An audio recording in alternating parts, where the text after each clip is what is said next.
என்ன கட்டுனவளே, என்ன கழுத்தறுக்க வந்தவளே, நீ கொஞ்ச நாள் உங்க அம்மா வீட்டுக்கு தான் போயிட்டு வாயேன்.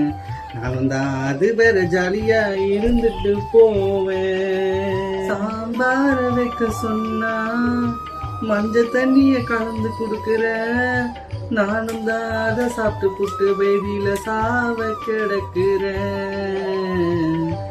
கொஞ்சம் நல்ல சாப்பாடு சாப்பிட விடுதலை கொடுத்துட்டு போயே.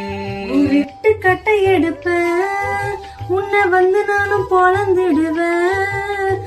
நான் ஒரு நேரம் போல நானும் ஒரு நேரம் இருக்க மாட்டேன். நான் போடுறத ஒழுங்கா தின்னுட்டு போயிடுடா. பாரு நல்ல இல்லைன்னா நீ வந்து சமைச்சு கொடு. போடுறத தின்னுக்கிட்டு வீட்டுல தான் சும்மா கேட. ரொம்ப பேசுன நான் கழுத்த